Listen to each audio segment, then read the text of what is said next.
Hi everyone. We have had many webinars in the last few weeks, and I think today we have a very special one. Today I hope to analyze the changing perspectives of design with some of the well-known designers who are working or have worked with top denim retailers and brands around the world. These people are closely connected to the consumers and have their ears to the ground, so to say. We would like to understand from them how this COVID situation is affecting the entire cycle of design, and its resultant impact on the supply chain. So I would like to introduce the guests on our panel. Our first guest is Daria Martelli. Daria is working as head of men's design at Pepe with more than 15 years experience working for international brands. She feels her strengths are having a creative approach of customer needs, helping companies to empower their brand's DNA in order to be competitive, and she supports acceleration of transition to more ethical and sustainable strategies. Hi Daria. Nice to meet you, Sandeep. Nice to How are invite you? me. I'm fine. Thank you to invite me. So nice of you to join the panel. Okay, our next guest is Ikeme Audrey, who is a denim specialist and who has worked with some of the biggest fast fashion retailers, Zara, Massimo Dutti, Only, and premium denim brands like J Brand, Guess, Hugo Boss, with a career spanning 15 years. She has worked with the likes of Francois Yigo and Adriano Goldsmith. She's now working as a freelance consultant in the denim industry. Hi, Ikeme. Hi, everyone. How are you? I'm fine, thank you. Wonderful. Thanks for joining us. Thank you for having me. Our next guest is Joann Lee, who is working as designer at a premium denim company. She prefers not to mention the name, but it is a well-known brand. While working as a RTW tops designer, she developed an intense passion for denim and switched to join the denim industry. Working at a vertical premium denim company, she was able to grow and learn with the company. So may I welcome Joann Lee. Hi, Joann. Hi. How are you? Thank you for having me. Good. Thank you for inviting me. Thank you. You're most welcome. Our next guest is Townonda, who is a global denim consultant and a passionate international denim expert with over 2 decades of experience on both the design as well as manufacturing side. She's also the ex-design head of Espirit. Her focus is on innovative, low-impact, global design product and wash development along with branding to carry the ethos through. Above all, her goal is to keep the importance of ethics and responsibility in the discussion when it comes to manufacturing. Hi, Townonda. Hi there. It's a pleasure to be here. Hi, welcome, and thanks for joining. Our next guest is Vildan Altun's Seylan from Turkey. She works as a senior designer at LC Waikiki. She calls herself a modern storyteller about denim with more than 10 years focus and really enjoys the work in denim, and especially she feels that sustainability is her indispensable breath on earth. I will done. You have to unmute yourself. Yeah, hi everyone. Thank you for having me. Thank you, It's and most pleasure welcome. to be with you guys. Thank you, Vildan. Thank you. Our next guest is, the only male in this panel, Walter Filippino. So we can also see that designing is an area dominated by females. He defines himself as an energetic designer, obsessed by materials, with strong knowledge in denim finishes and technical design, and 10 years of experience in the premium denim industry. Passionate about all aspects of design, packaging, trims, and finer details development, he is currently responsible for the men's denim woven line at Guess, EMEA, and Marciano. Hi, Walter. Hi, nice to meet you all. How are you? I'm fine. Thanks. That's great. So it's a real pleasure to have all, all the guests who have joined this panel, and from different brands and retailers and with wide experience. And first of all, I really hope that all of you are safe and healthy, and everyone in your families are also safe. So we are in tough times, and we hope that these times are over very, very soon. So how are you feeling? I mean, everyone is okay. I think you can unmute yourself. So far. Yeah. So far. All right, that's wonderful. So to start our panel discussion, I like to take my first question, and I would request the panelists to reply on that. How fashion sector, especially the denim part, is evolving after COVID? What changes do you really see which are coming due to this situation which we see currently? So my first question goes, I will go in alphabetic order so that it's easier. It goes to Daria first. Daria, can you share your views on this?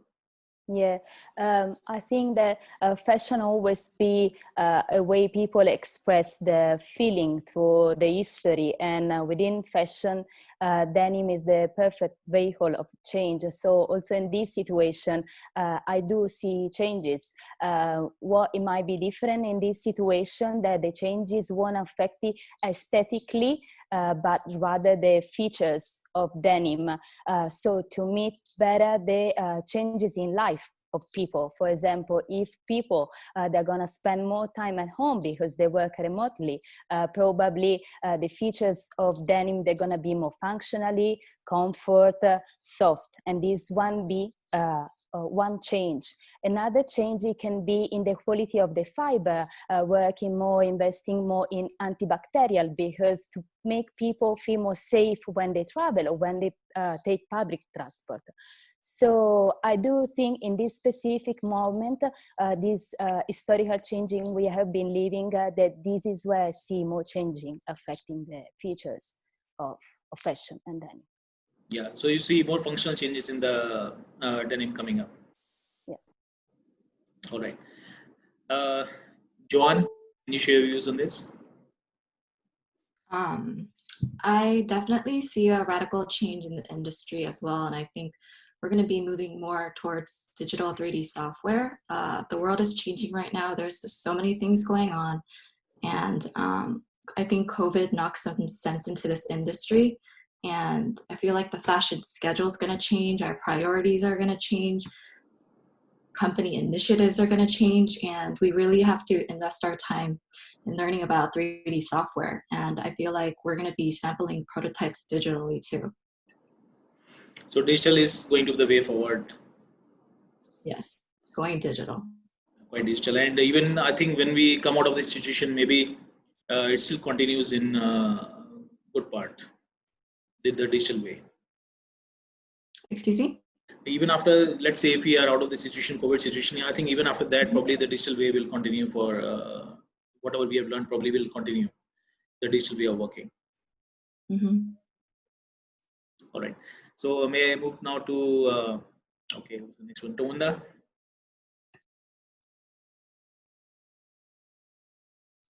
Sorry. Well, I think first we have to recognize what the problems were before COVID. That has always been in the background. And what COVID did was bring everything to the surface in which we cannot ignore. So having massive amounts of inventory, loss of a lot of money for sales of product that we cannot sell due to closures of stores. So it has forced us to realize that we've just been overdoing it. So I think one of the main things that will change, and I agree with Joann, is we have to go digital, whether it's 3D technology, augmented reality, more virtual showrooms, because also traveling back and forth would be effective. So we have to figure out some sort of interesting, impactful way to show the collection. And if you're a wholesaler, having the buyers buy off of these virtual showrooms. That's one. To talk about the excessive amount of inventory, we overdevelop. So I think the collections will have to be much smaller than before.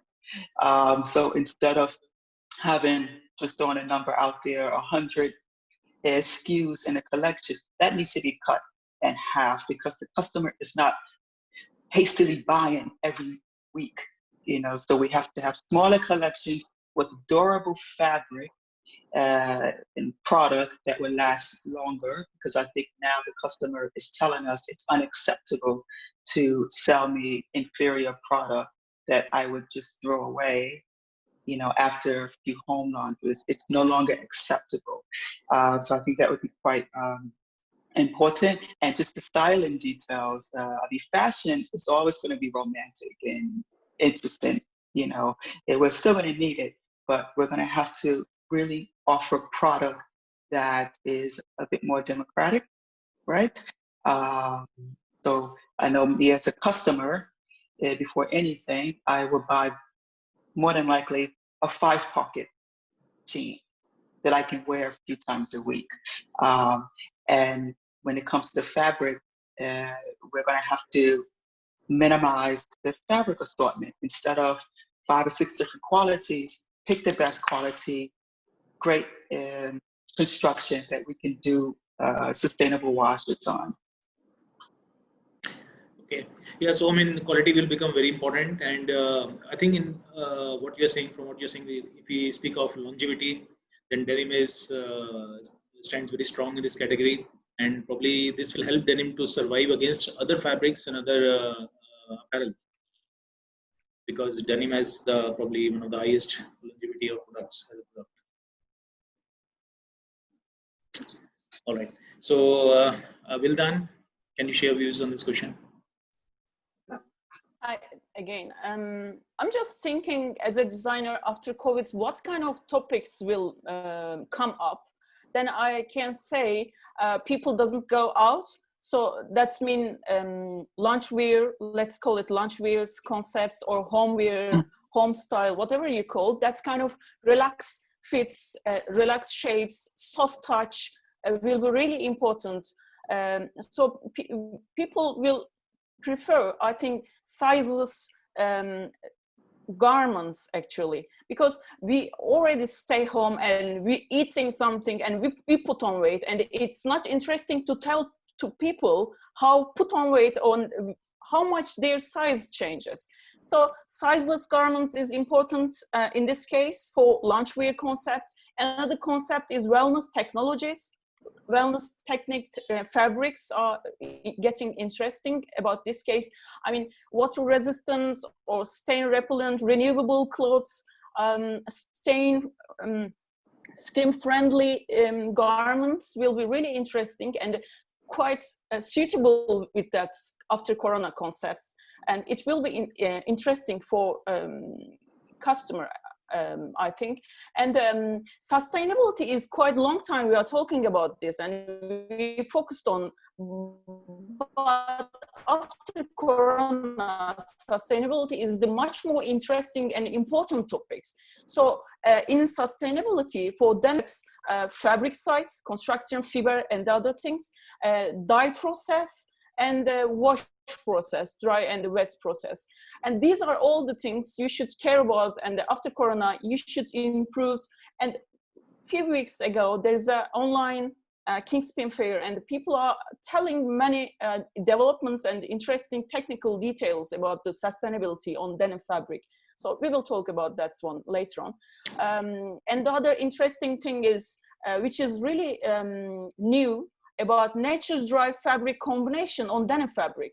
So that's another important. And for antimicrobial or antivirus fabrics or finishes, maybe combined with silver and gold combination on the fabric. So, and also at the fair, one fabric supplier mentioned that carbon finish is another interesting things for that one. And they call it, it's still stronger than the steel and thinner than the paper. So that one is one of the interesting as a designer for me.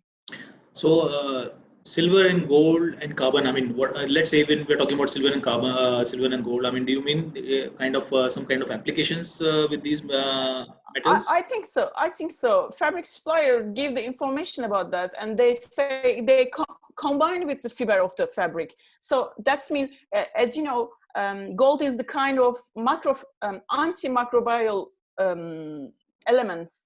That's the new size of the fabric on denim industry, I guess. We are losing you, Vildan, I think. Oh, really? Yeah, I think your internet connection is probably a little slow. No problem. I think we got all your points, so we'll come back to you. So I move on to Walter. I think, Sandeep, you forgot about me. Oh, Ikeme, I'm really sorry. I think, oh my God. My apologies. My apologies. I forgot.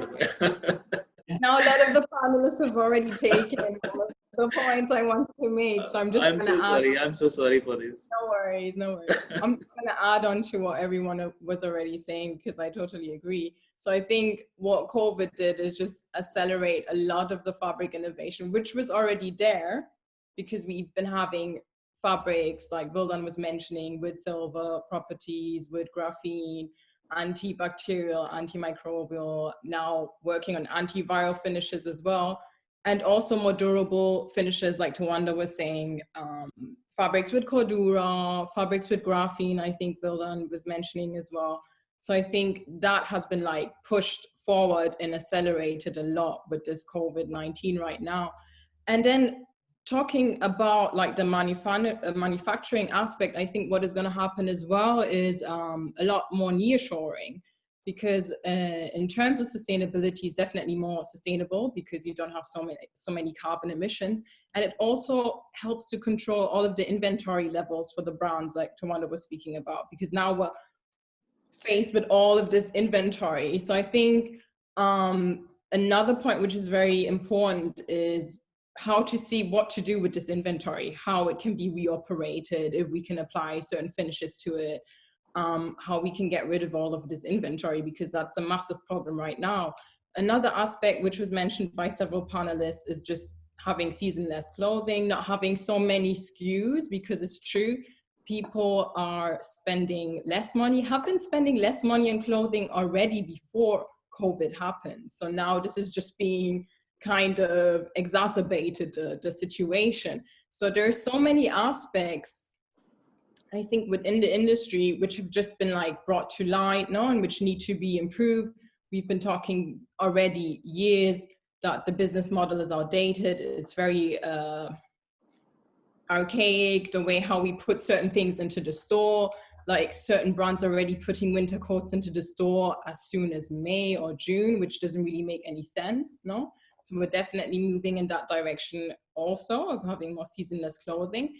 And then I think another aspect is also, I've been hearing a lot of people saying everything's gonna slow down. And we're talking about slow fashion and all of that. I actually think the opposite. I think everything will speed up and be even faster. So I think what's gonna happen is that brands are gonna focus on their core product, which has to be in the store. That needs to be revamped all the time anyways. And then there's gonna be more like capsule collections coming into the stores. And from a manufacturing side, that needs to be sped up like a lot. So that's kind of like something the manufacturers have to figure out. How are they gonna do? Like an on-demand production kind of? Exactly. So it's gonna actually be a lot faster. And then as Joe was mentioning also digitalization, and Townonda was mentioning this as well. So there's a massive focus on 3D right now, which is also very cost effective because you can like, you know, your cost of sampling obviously is gonna go down, of doing all the salesman samples, for example. So that's another aspect that all of this technology, which was already there, is being accelerated as well, which is a positive aspect, I believe. So, yes. You mentioned very important point of inventory management. You know, I mean, do you think any kind of solutions have been found by the major brands and retailers right now for the kind of inventories they have, huge inventories what they have? Yeah, so there are brands obviously working on reappropriating that type of inventory. see how to get it into the stores and to sell it. One of the things I mentioned earlier was to see if any antiviral finishes can be applied to those goods which are already finished. Yes, but it's a very difficult situation right now. So yes, it's a very tough thing. All right, so Walter, I come back to you. Yeah, actually, I mean, all the points that were mentioned before, they are all good. Starting from technology, digital approach to the design, invest more on the antibacterial fabrics and all of this stuff. But the problem is that for me, we have a big opportunity as a system, fashion system, or as an industry to just stop and think about what we have done in order to not make it again and again and again. It's like when in the USA there were the big crises of 2008, that everyone was saying, okay, now we have the chance to improve and do better. And I think we have a mission now. It's time to stop and start to rethink the system from the beginning. So it's not just a matter of design, because I think a lot of workers that are now employed due to the crisis, they will lost their job. A lot of brands, they will shut down. So I think it's a quite serious problem that we have to figure it out. We cannot go ahead like this.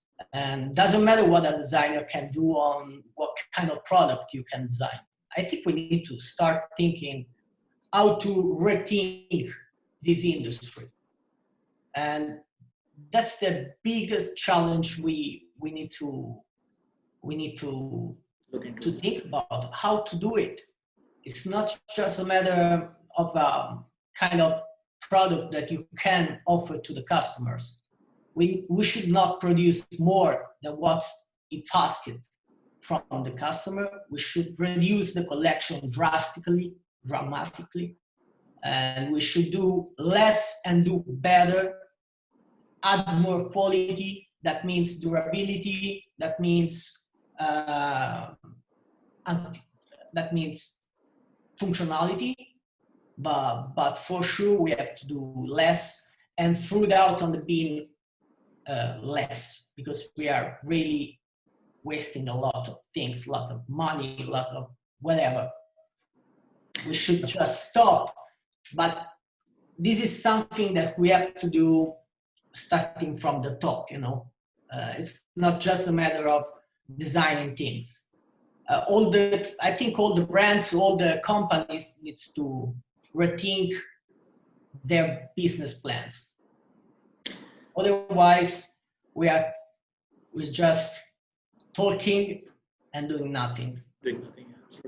And the human factor is, it should be becoming now much more important than the kind of importance we are given. As you talked about the workers losing their jobs, so many millions of workers losing their jobs. So, the human factor has to be taken in and given right weightage in the whole system, I think. Another important thing, I think it's producing more locally than kilometers and kilometers far away. It's just a matter of saving cost, saving time, and help the people close to you, but trying to rebuild a bit of economy. Because, for example, I'm Italian, and I know the manufacturer is in full crisis over here. And who is gonna help us, or maybe Turkey, whatever, everyone. Yeah. We should think more locally and rebuild from that. Then we can start to think again about being more big and bigger and bigger. But we should stop and support the local communities. Yeah.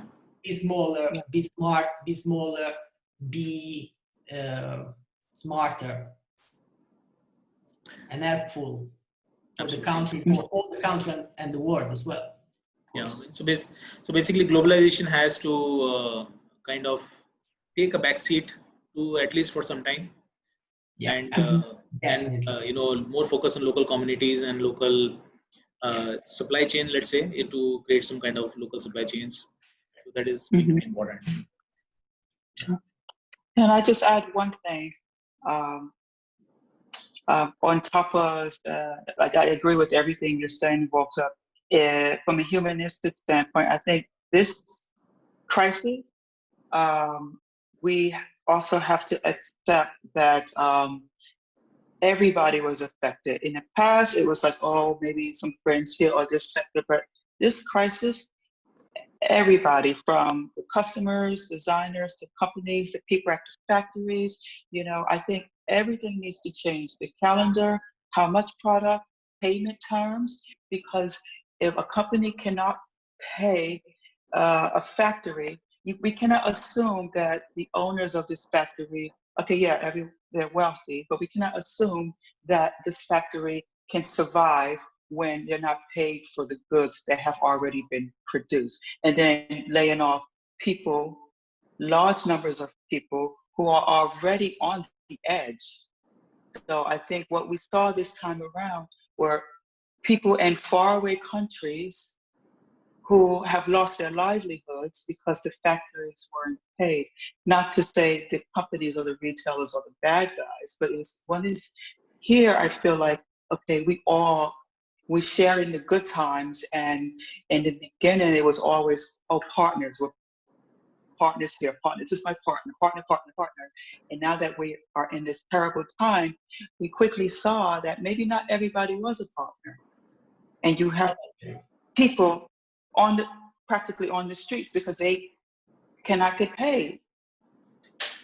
Totally. So I think everything has to turn around. But do you think in post-COVID, as we move on next towards the end of this year or next year, do you think really the brands, the retailers, the manufacturers are going to create stronger relationships with each other so that, such situation, if it comes again, everybody does not land up in this kind of crisis? I think they're going to have a lot of fallout. You're going to have, I'll put it in personal terms, if it's me with a friend and you have 10 friends, having a great time, but then a crisis hit.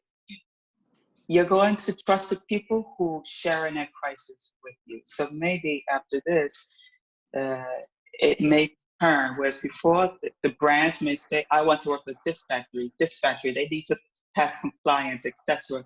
It may turn, whereas the factory owners may start to look at the brands and say, you know what, I don't know if I want to work with this brand because of at least with the current payment terms. So maybe they would then start to be more discriminating. If they can, still have to take the good and the bad. But I think the tide would turn a bit. And I think you're going, and for those relationships that were stronger during this time, very simple, who was able to pay the factories, you're going to continue to build on those relationships and be true partners, because we all lost here. But maybe I'm too idealistic, but I kind of felt that we could have lost together, you know what I mean? So I think the relationships will have to be reestablished under some other type of payment terms. What that is, I don't know. I'm not a money person, but I think it needs to be looked at. Yeah, can I add something to that? Because as you were saying, Townonda, this one affects all of us.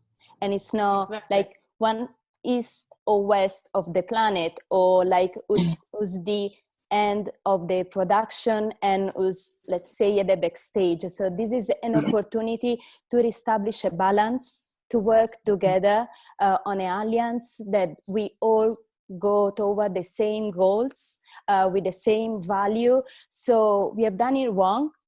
And also when we were saying, so we should go back to product locally, I think that now we shouldn't rush from one extreme to the other, because now we have invested so much and we gave so much work to the East and to Asia, and now we cannot take it out, all of it, all of the sudden, and put it back in Europe. So we have to guarantee, we have to support all the work and develop respectfully the work in Asia and also in Europe. So just what I believe, that we have to stop, reconsider our value, correct the path, and go in hands toward to it.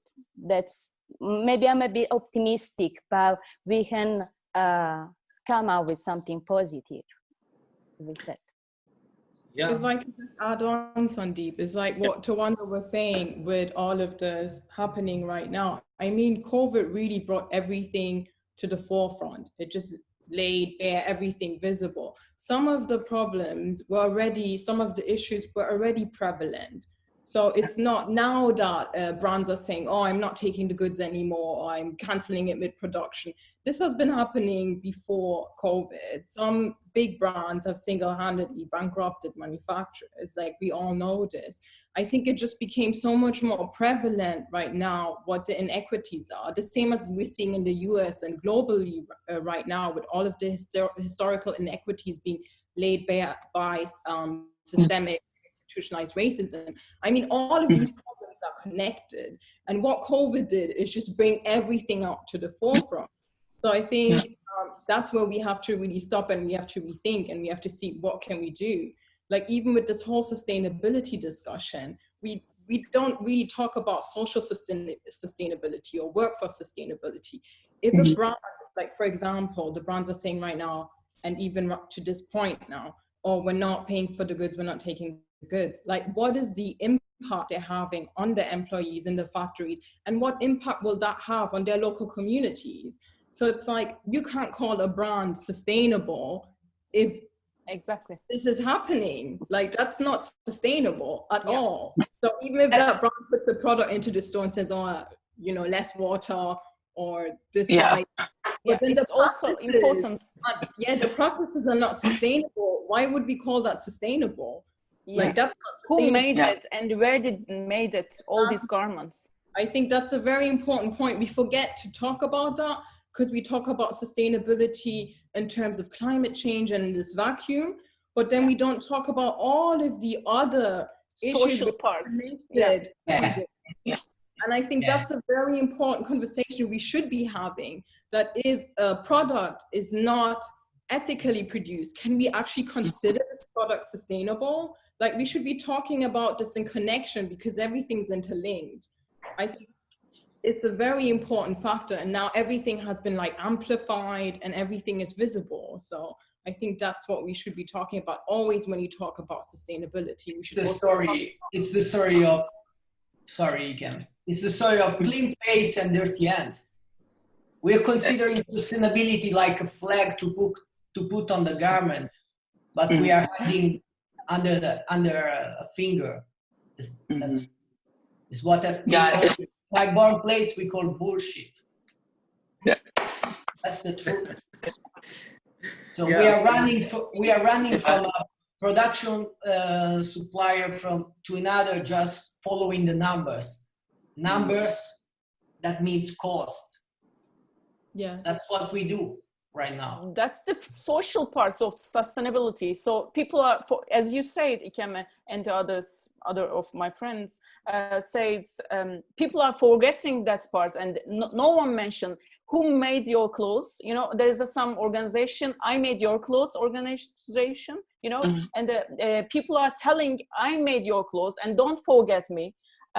Please, when you buy that garment, please ask how you made it, because people after COVID, people are expecting to see or know the transparency of the garments. Who made it and where did made it and how much you paid it, or do you pay?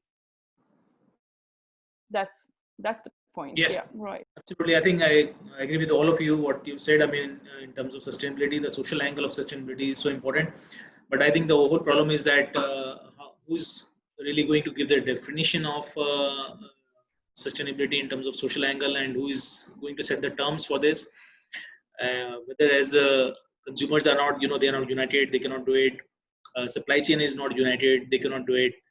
I mean, that's how the people get away with it, I think.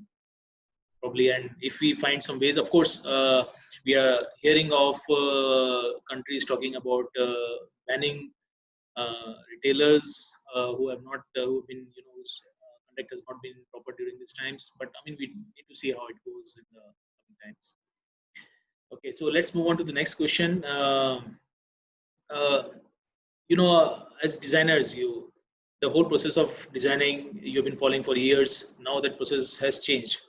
Of course, all of you have mentioned that you're going digital, and everything is going digitally. So I mean, I just want to ask you, how exactly the process has really changed for you in terms of the technology you use, or the time you take to develop things. Of course, it has not been too long a time, the last 2 months, but of course, whatever time has been gone through, how your work has changed. So I mean, this probably would be indicative to the industry in general, because it's designers who really start the process of creating a product, and how it goes. So I mean, I would like to understand from you how your work has changed in the last 2-3 months and how you've adapted. So I'll move on to Daria once again. Yeah, so I think that the two main challenges we are facing, one, it's technology and how we approach design, and second is the connection with final consumer. So one is 3D design, all this the digitalization. Most of us, they're still used to design with more traditional tools. So we have to find a way to express our creativity, our message through 3D design. That's the first thing. Second thing, the way we design. As you said, we are the beginning of the line, but now we have to stop thinking that it's a linear process. It's rather a circular one. So when we start designing, we have to think what's gonna be the end of life of this garment. So we have to think in a different way, give it value. The third thing that we are gonna be challenged, as I was saying, is the connection to the final consumer, to connect, to be honest, to empathize with it's gonna be the emotion where they're gonna coming back to shop clothing again. So try to be honest, I believe, and try to create a product that people want to feel they want to buy. So it's quite challenging, but it's also, I think, our nature, no, to challenge and to face and to express the situation, to give our personal interpretation of the situation. So go by hand in hand with achievement of technology to be helped by technology, give an aesthetic to our product and meet the feeling of the final consumer. I think this is our challenge, I think. Yeah.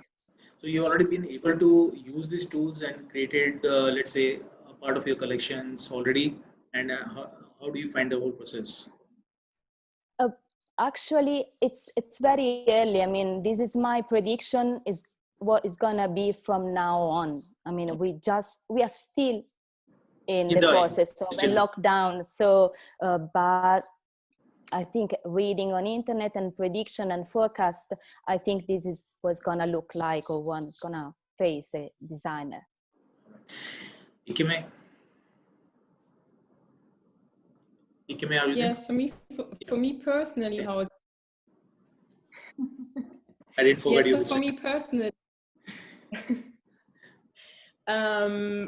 obviously there's a lot of video conferencing going on.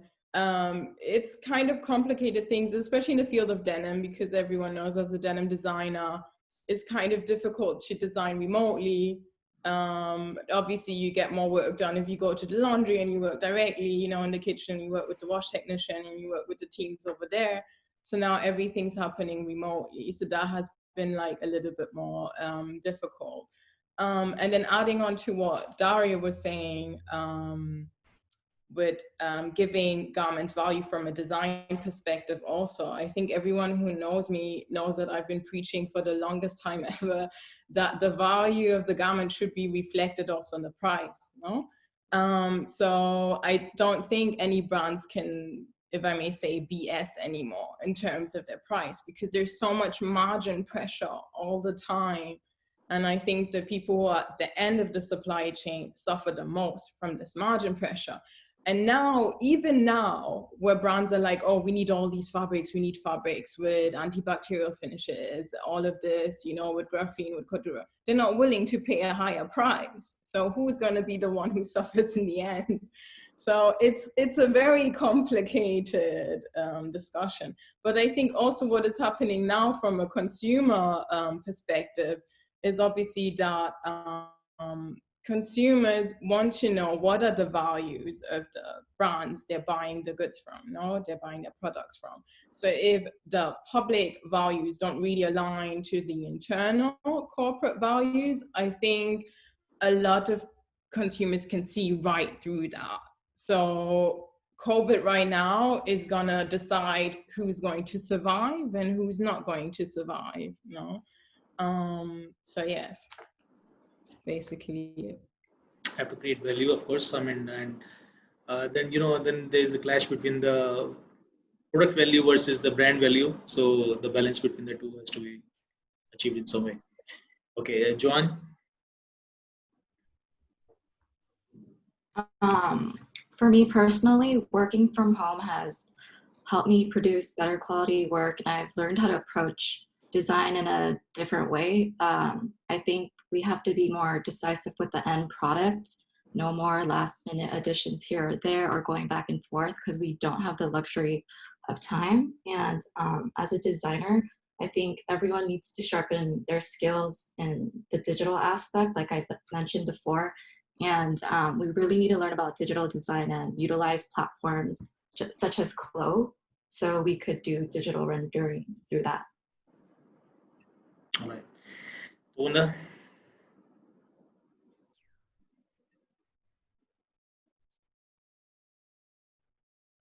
Well, for me, I feel like I am now learning a whole new language.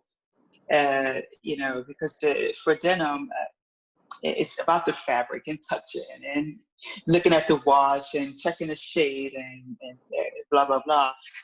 So I feel like I'm turning a corner and learning more about the 3D aspect of it all. Still very beginning stage. And because you can show your dry process now, I think quite easily, but it still doesn't speak to the actual ground of the wash based on the fabric and the construction, etc. So it's still very beginning for me. I will say this,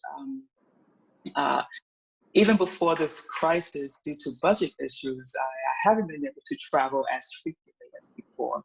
So it has been a lot more very detailed these days, a lot of prep work at the beginning, with whether it's a design package or at least your first proto sitting in front of you. So my world before this has been more about the video conferencing. I think, you know, going forward, I don't think I will stop going to laundries, because on top of this whole 3D world that we are embarking on, we are also relearning how to wash a garment in a responsible way. So, which means learning the new chemicals and learning the new machine. So it's been like a twofold. So I will continue to go to the factories, but instead of traveling every other month, you know, maybe I travel every 4 months instead of a 1 week long trip in which you try to rush and get everything done and then hope your produce come back properly. Maybe I would spend more time at the laundry and actually make proper decisions at the factory. So try to get a lot more done at the factory level than before. So just to minimize all the back and forth and sitting garments. So I think for us, besides the VC, it's going to be a lot longer one-on-one time with the factories. And even I will hope to even make decisions on whether or not this garment can even go into production. You know, so really form like a 360 relationship with the factories. And I also think when you do that, I mean, you're going to be able to watch the quality of the product you're trying to push, and even take it as far as, I mean, I've even had to work as a QC person just from A to Z to make sure that things are being done properly to minimize the samples going back and forth, back and forth. And I hope to continue it that way. That will be very tough now in the current Yeah. circumstances. It will be very, very tough. So maybe for a year or more, we don't know. Yeah. So I mean, the good thing about it though is right now I'm not working with any brand new factories. So at this stage, the factories I am working with, we have a long history. So I am now, this goes back to the relationships, I am now comfortable with a lot of the factories and saying, okay, guys, I cannot go there and physically check off this shade and get in the machine with you, but they know my taste level, and I can get into their head. So we have like this nice relationship, even though they're on the other side of the world. They could just call me and say, hey, T, this just came out. I can't really show you, but it's cast in red or whatever. And I have that trust level. So that's going to be really important for me, is to just keep building that trust level so that if I cannot physically be there, they're almost like my brothers and sisters. They can say, okay, I can say, you know what, I trust your judgment. Let's do it this way and move forward. Yeah. So trust is going to be a very important factor, and which is something which has been really broken in these difficult times. So rebuilding the trust and having stronger relationships probably will be very, very important. Vildan? Like Daria says, it should be contact with your customer and the generation, actually. So that's also one of the important points, because now is millennium generation is our customer, and that's young people are from millennium generation. They likes to have many likes on their social media. So in this case, brands are making up their digital clothing collection. So for that one, 3D shapes, 3D drawings are another option, the realistic one, the really important one. But the other one is digital clothings can be another option, because you take your photos and Vildan, we are losing you like again. To we are losing you. Oh. Should I come back to you in 2 minutes? Maybe Sorry. Maybe you can Okay, check your connection. Can you hear me now? Your Unluckily. voice. Can you hear me now? Yeah, a little. I mean, it's breaking. The voice is breaking a bit. Okay. Maybe now. Okay, I think your connection is a little unstable. I think. Yes, sometimes that's happening actually. Sorry for that. Now it's okay. It's a little better. Okay, maybe, or if you want, maybe I come back to you. If you want to check it again, I come back to you in 2 minutes after Walter. Yeah. Okay. Okay. All right, Walter. Actually, I have to be honest. I hate to work from home. First of all, I miss completely the touch and feel of the products that I'm developing, and it hurts being at home, responding at any calls, but without the feel of touch the product that you are developing, you are designing. And second point, which it has been really important, is a question that I make myself, is how a designer could be creative if he has to stay closet at home 24 hours. So how the brands are asking us to be creative, developing 2, 3, 4 collection clothes at home without possibility to travel, go to shop, have a look around, just stay in front of the computer, checking on the internet, saving picture and be creative. That's not what when I started work in this industry, this was not what I was thinking about. Yeah, you know, you got the point. I think all of you girls. Yeah. I want to be really honest. So they are asking us, so you need to develop 8 new washes, you need to develop 4 t-shirts, 15 polos, whatever. But please stay home, work 24 hours, because at the end of the day, it has been like this. Mail at 8 o'clock, 9, 10, 12, whatever. And be creative. It's not that easy. If you have a creative mind, otherwise you are a robot. If you are a robot, I'm fine. I'm not a digital man. I'm an analogic man. I still listen to the vinyls, so I'm a bit old probably, but I want to back to reality and normal life as soon as possible, because I miss it. It's a matter of, you know, a romantic vision, let's say. I want to back. I want to touch my product. I want to smell the chlorine on the garment, you know what I mean. And I will not change. I will not change. I cannot, I tried, but I cannot have the same feeling using a 3D program or whatever. I cannot. I have to be honest. I'm sorry. No, we can understand, you know, because for creative people, it's really tough, you know. I mean, creativity comes from so many sources. You can't sit in front of computer and be very creative. You know, IT industry person can do it, but for creative people, it's really, really tough. And listen, it has been a tough period for me, huh? Because I cannot stop myself to think about my future and my present or whatever. So I ask myself a lot of questions. Is really this what I want to do tomorrow? Working like this? No, I said no. That's the answer. So I don't know you girls, but I would like to hear from you something about it. I agree.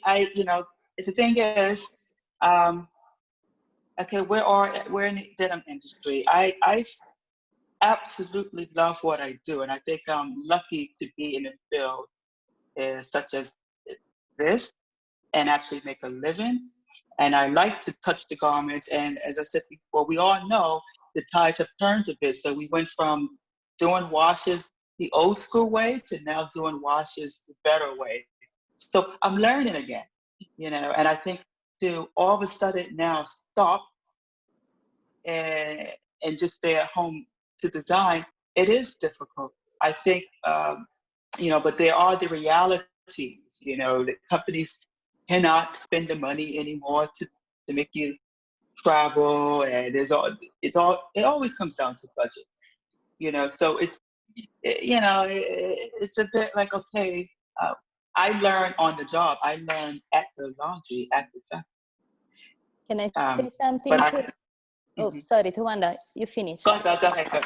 No, I'm just saying to Walter, I understand your passion. So, and it's not all gone. It's just also the same time.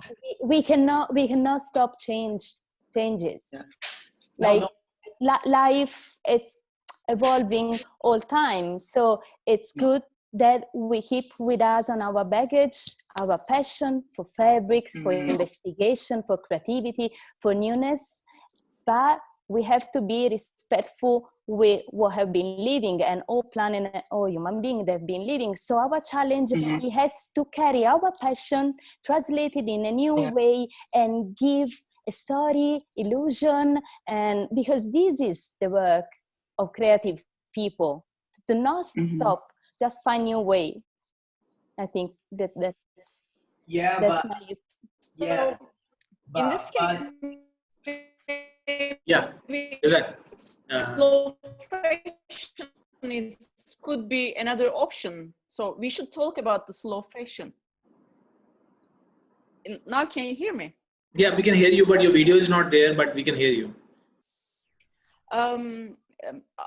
I just want to mention about slow fashion. So in this, after that steps, sectors will focus on maybe on slow fashion, not like before fast fashion things.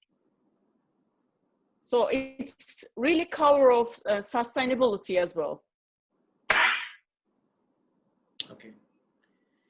Yeah, your point's taken. And of course, I mean, as Daria said, we have to move on. Walter, I know it's very tough, but the life has to go on. And I mean, we really hope that, let's say, by next year, things are back on track and we can go back to what we have been doing before.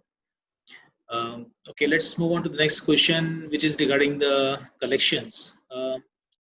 As some of you also mentioned, and as what we have seen in case of many brands, they're coming out with seasonless collections. So is this a temporary arrangement, or do you think this is going to last? Can you create products which really actually cater to all the seasons? So I start again with let's say Daria.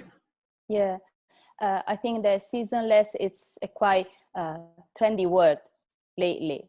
And if seasonless, it means take distance from a calendar that no one feel comfortable with anymore. Yes, it's a good word in this moment.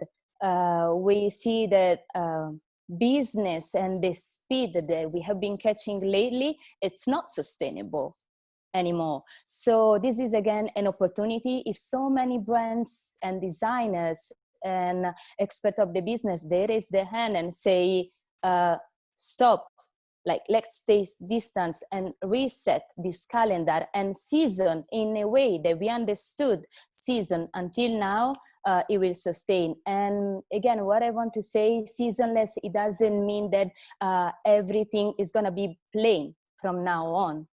It doesn't mean that companies, they're gonna lose their DNA. It doesn't mean that there won't be any romance anymore. We just do it in a different way with more value, because people now, when they come at the point to buy, I think they say they look for something more valuable and meeting more with their needs, with their life, because in the life of people change.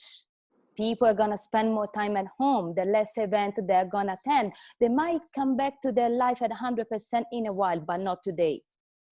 So seasonless, it doesn't mean basic. It just means that we don't have to rush, as we have been doing according to this calendar established by the fashion business lately, I believe. So it will sustain. Okay, Ikeme. Yeah, so I believe seasonless collection should have been happening already before COVID-19, because we've been struggling a lot with how the business model is set up. Like me mentioning before, it's really archaic, and certain products going into the store, winter products going into the store already in May, June, and summer products going into the store as early as December doesn't really make sense. So I think this is something which should have already happened, because one of the big factors obviously is climate change. And I think everyone has been noticing in their respective countries also that sometimes the summers are really long and they start extending into the winters, and then the winters extend into the summers. So this has already been a problem for very specific categories like outerwear, because they don't know when to put certain things into the stores. And I think it's going to go in that direction where everything's going to be a little bit more layered. So you layer your clothing. So like Daria's mentioning, seasonless doesn't mean that everything is going to be basic. So you're obviously going to have your core products in the store, which you're always going to revamp, which are your bread and butter. But then you're going to have maybe like more like capsules coming into the store at faster speed, which you can layer with your core product. So I think that should have been happening like a long time ago anyways, because that was a dilemma.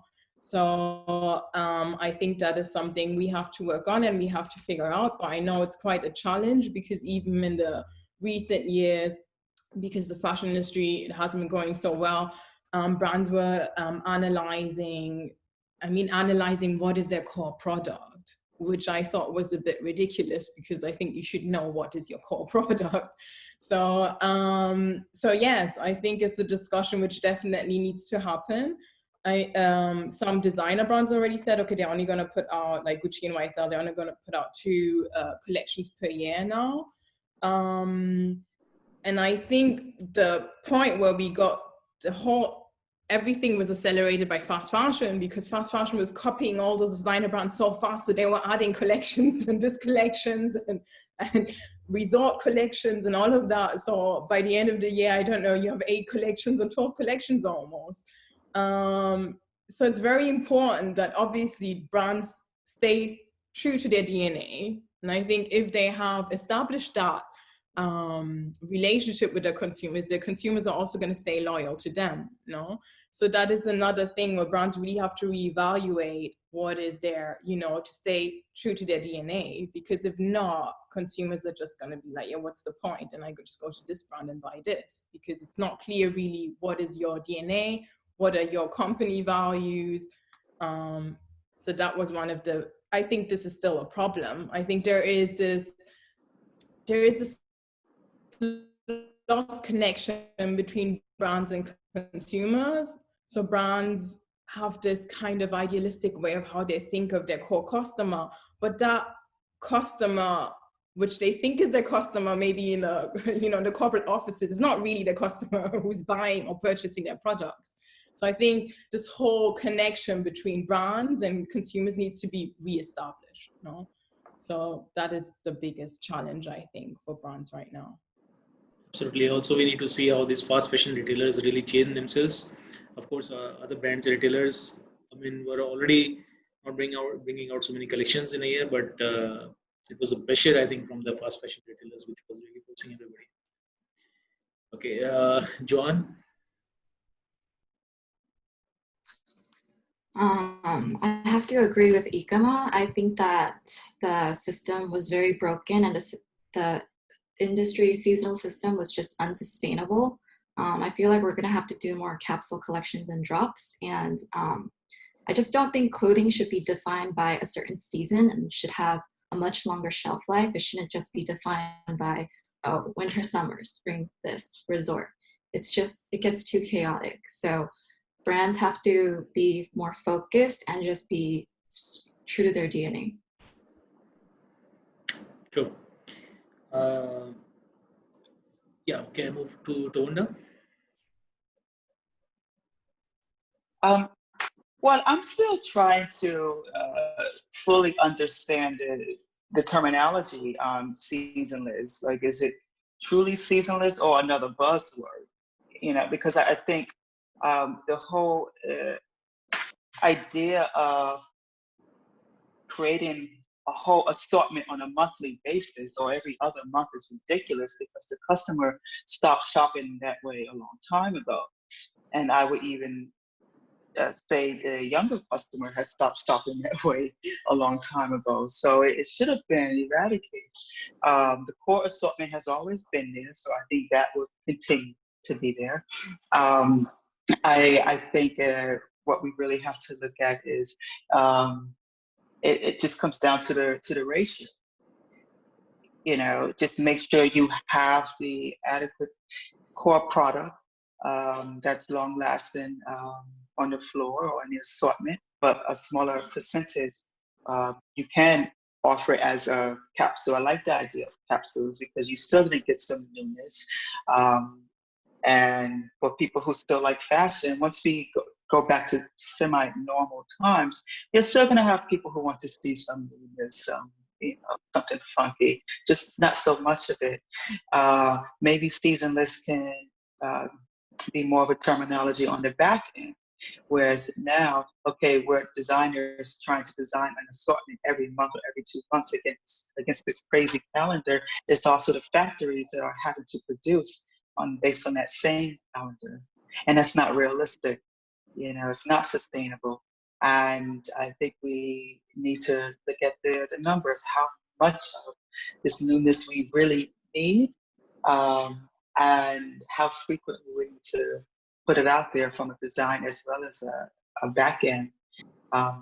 standpoint. But I think we should be a bit careful with throwing the word seasonless around. I want to know exactly what that reality is going to be. It's the same feeling I have with the terminology sustainability. We're using that word an awful lot here, but then when you go deeper, it's not as sustainable as we'd like. I think we just need to keep it simple, less product, longer shelf life, with some many explosions of newness and fun factor.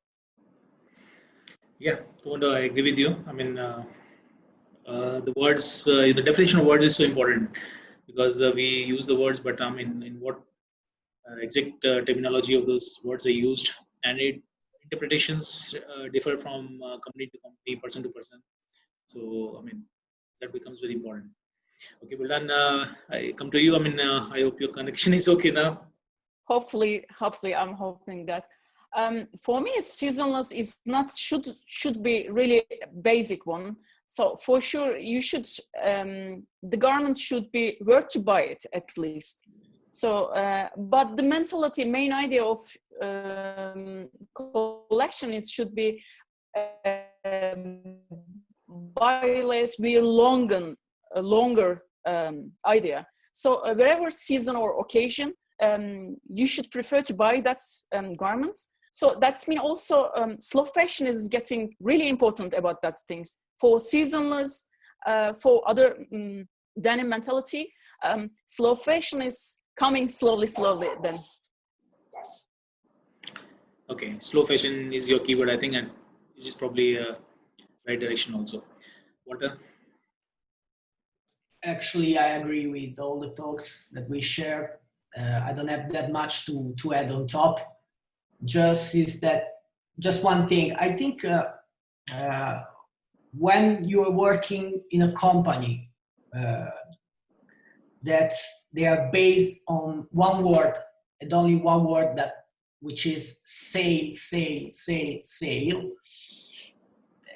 you can understand that it's gonna be tough then to remodulate your approach, right? So as soon you're gonna show your financial report to the investors every 3 months, in my own 2 + 2, it's 4. So there's nothing much to say.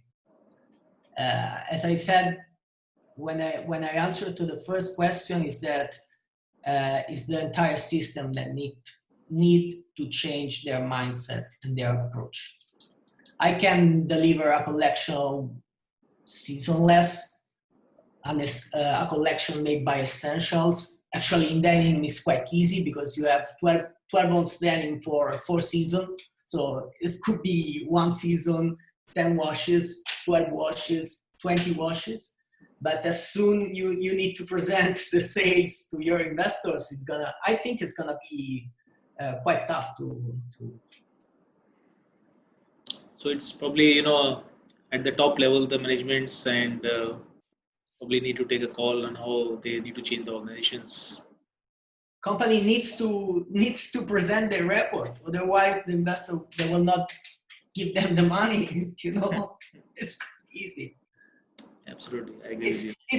It's the entire system that it's like this, yeah. So maybe we have the chance to say, hey, you know what?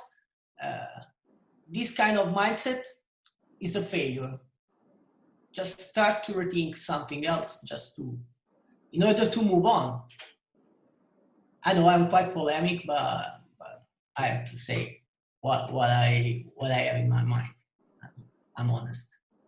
Sure, that's most welcome. Okay, so I think after this, let's go on to a question which is like, you know, one from the participants. This is from Jitin. Whether functional finishes will take the lead and whether customers will be willing to pay that extra penny for such functional finishes. You got the question? Should I repeat? Okay. Yes, please. Also, connection was low. Ikeme, you understood? You want to answer? Okay. Yes. Oh, I think there's a lot of these questions always. Now, are customers willing to pay more money? But to Functional be honest, finishes, or the functional finishes. yeah, about the functional finishes. I mean, even if we put more, we brand products are sustainable and put them into the store, obviously that comes attached with a price because it's not intrinsic or in our industry right now that everything is sustainable. But I mean, if you look at COVID now, what it has done, and Townonda already mentioned that at the beginning, is like there is a lot of people who has lost their livelihoods. There's people, you know, who can afford that type of product. So this is really connected to if you have the disposable income to buy that type of product. Because at the end of the day, a lot of people have been saying recently, oh, we're gonna buy less and we're gonna buy better quality. Yes, fair enough, if you have the money to afford that, but then there's also a lot of people who cannot afford that. So those people are gonna continue out of necessity to buy at the Primarks and the Matalans and all of those type of brands and the Old Navies. So this is kind of a question which is a little bit complicated in that sense, because I believe, yes, if you know that is important to you, you will spend the money if you have the money, obviously. So it's a bit tricky, that question. Or if maybe the consumers are buying less, so they're able to spend a little more on each product that they buy higher value products with better finishes and which last better and can be used in multiple occasions. Anybody wants to contribute? I mean, I just leave it to the panel to contribute anything more on this question. So, okay, Townonda, you were saying something? No, just to piggyback on what you were saying. I think you're going to have to, you know, the brands, the companies like the Primark and, you know, the Targets or what's Target, they will continue to do well because there is that element of people who, you know, they have families to feed, and although they know that if I spend a few extra dollars on this product, it will last a bit longer, but they simply cannot. What they have to do is buy that t-shirt for $5-6 and make that last longer. So we also have to respect that reality also in this world. But I think if for the people who can, yeah, they will spend a little extra money if they know it's worth it. And there are also ways that the brands can work around it. I think we spend a lot of money and energy on trims for the garment. We have these strict margins that we need to adhere to. But you know what? We don't need to spend $3 on trims that once the customer brings it home, they throw it in the garbage. You know, there are ways of flipping this, you know, for the better. So even the mega brands out there who want to sell a product for low amount of money, if they cut out some of the nonsense, you may be able to still get a decent fabric or a decent treatment for finishes and just do away with all the paper stuff. That is just, for me, it's a waste. I barely even look at that stuff. It's sustainable. Okay, I go online and look at the storytelling. So I think there are ways around in which we can beef up the quality and just get a little more money from the customer, or not extra at all if we do it the right way. Yeah. Yeah, And one thing I like to add about the point that Ikeme was pointing out about, like, it's a good topic. The see people that, yeah, they buy less with more value, but the people that cannot actually afford to pay more for, maybe they have a lot of kids and they cannot actually pay more, even if they try to make it last for longer. But we can transform our culture and give more value, for example, to unconventional market like the second hand. So if we think the second hand, that when clothes were doing with more attention, like that's coming from the 70s and the 80s, that are in the perfect condition, and these are made to last. So we have to grow in the culture, in the society, the culture that we can buy secondhand. It doesn't have to be new. And this will actually give an option to buy for very cheap price from Primark to fill our needs or the family needs. So there are options. We can be creative, and there are options that we can build.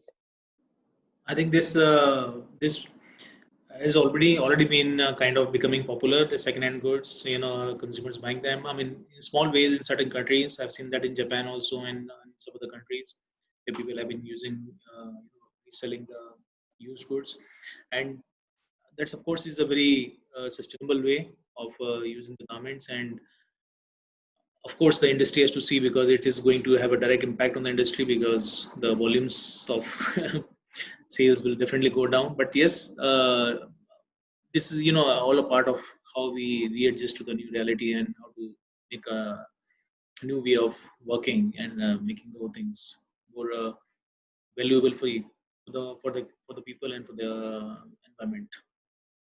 So anybody else wants to add on this question, or should we take another one? Okay, so I move to the other one. Is it's from Melin Denim. It's mainly the fast fashion players that have stopped payments or cancelled orders at suppliers. How do you see this in the future? If you believe in the fashion speeding up, not slowing down, because this is probably I think Ikeme, you mentioned something on this, or so she's asking, how do you see this in the future if you feel the fashion is speeding up and not slowing down? I think this is it's quite complicated, because if you speed up also with capsule collections, you have to see from a manufacturing standpoint, how are you going to be flexible? Like, how are you going to set up your operation lines, right? And how can you even, your lead time, how can you shorten that? Because right now, with all of the manufacturers who are in the Far East, the manufacturers in Pakistan, Bangladesh, Myanmar, Cambodia, are set up for massive units, and I think that needs to be kind of like, maybe we considered, how can that be more flexible? Or how can you operate some of your operation lines? How can they be more flexible?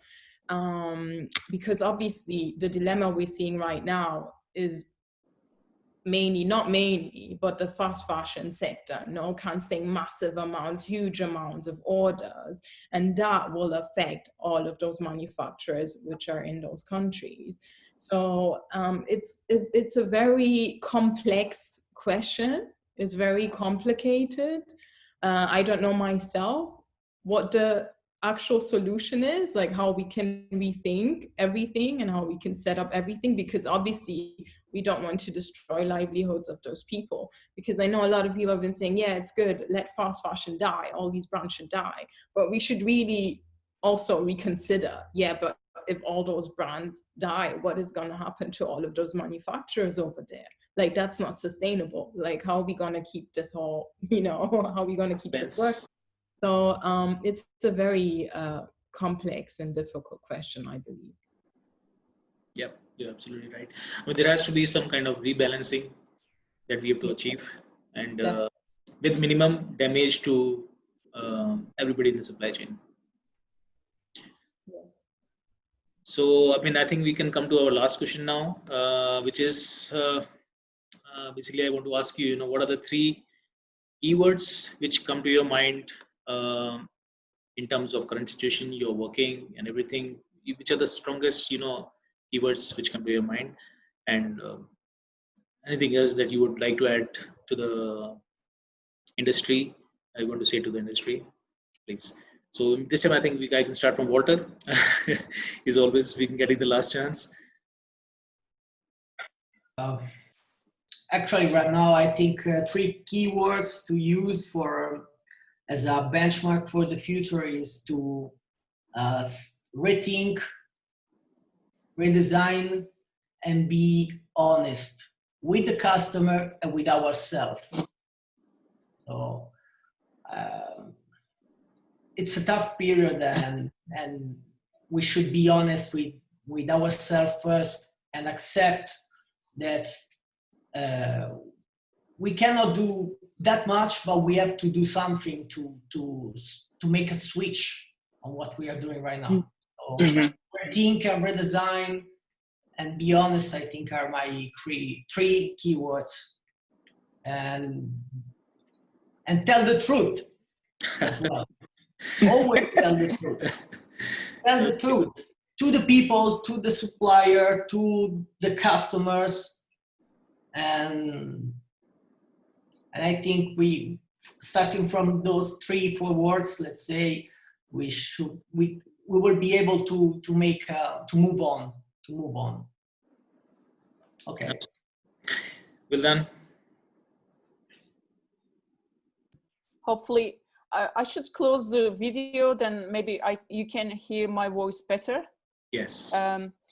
My words will be, first one is sustainability, the keywords, and the other one is wellness, and people need to improve their life, and also the other one is reconcept. Let's say reconcept, because before that, reconcept was reduce, recycle, reuse concept. There were 3 words, but now reduce, reload, redone, recycle, repair, blah blah. Many of will include our life. That's 3 things. It's mainly. Okay, wonderful. So Townonda.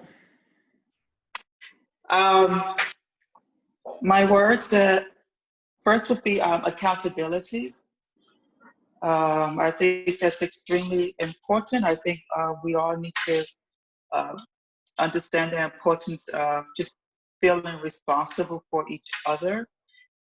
It can't be, we're over well, I was living in the States, now I'm here in Europe. It can't be, we get all the benefits without recognizing what happens on the other side of the world based on our actions.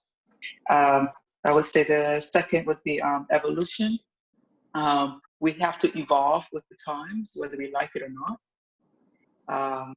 But it's actually a great thing, because even though we may feel a bit, pessimistic, I'm actually quite optimistic that now we are forced to rethink how we design and hopefully how companies work to make their business. Transparency is my third word. I think we have to, we are in the age of the internet and social media and all this other stuff. You can't really lie. So I'm with you, Rocco, on this. You cannot lie, because even if you get away with it today, a year later, it's going to come back to bite you in the butt. So yeah, I think also when it comes to the customer, this goes back to my old days, whenever I would tell people I'm a denim designer or designer, and there was always that one person, oh, well, why do I need to pay, this amount for this jean? If it costs $10, then I should only pay $12. And then it's like, well, it's not that simple. So I think we have to not treat the customer as if they're idiots.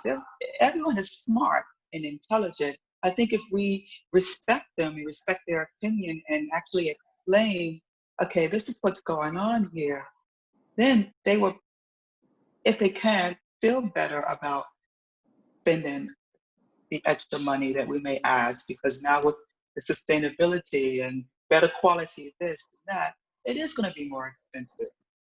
And the companies may not give us designers the break to do what we want, what we think is right, without releasing that margin. But I think transparency, it just has to be the case. True. And in fact, probably I would like to add that, probably we are only one of maybe a couple of industries in which the prices of our retail prices of our products has gone down in last 20-25 years. I mean, they are lower than what they were 25 years back.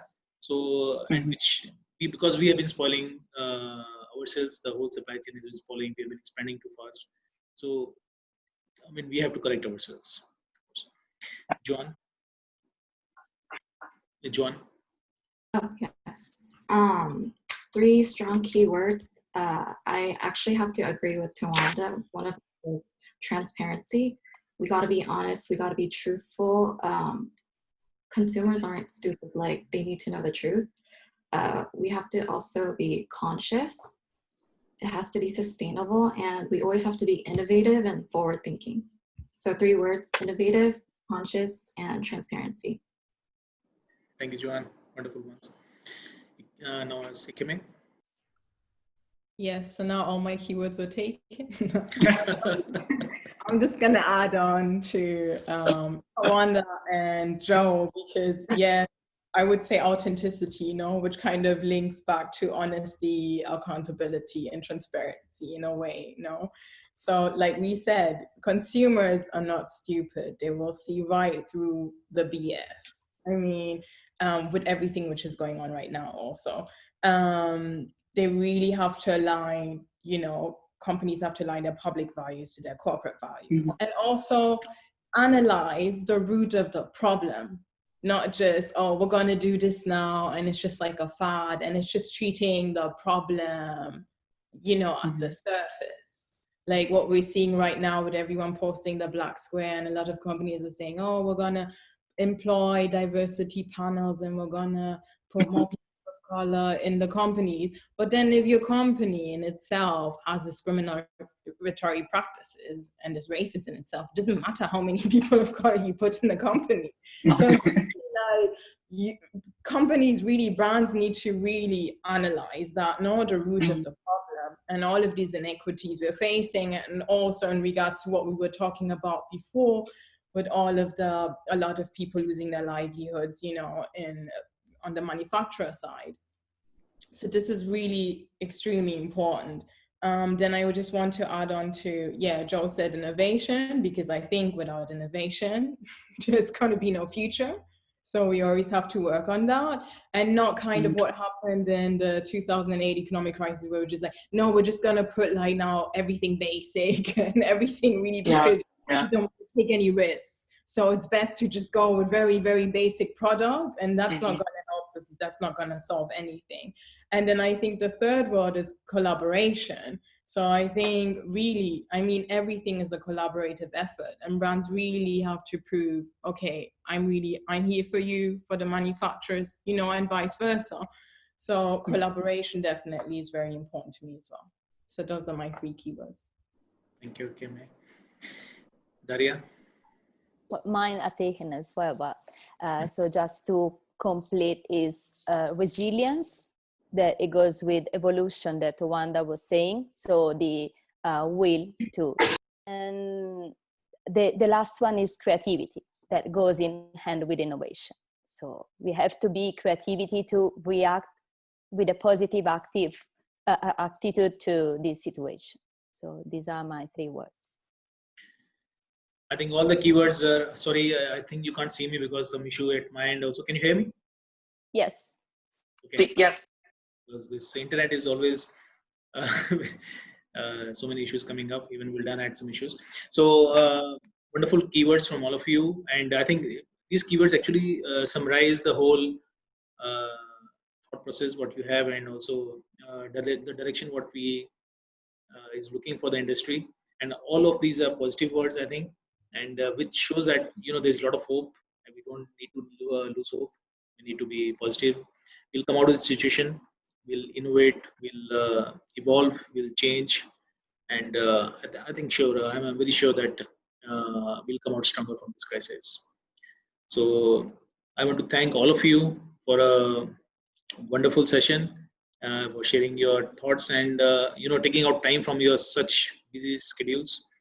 It has been wonderful. So you and audience which has been here watching us for such a long time, and it's been a wonderful interaction with all of you. So thank you so much. I'm so sorry my video is not appearing here right now. So, but anyway, it has been a great talking to you, all of you. Same here. Thank you very much. I've learned a lot from you guys, actually.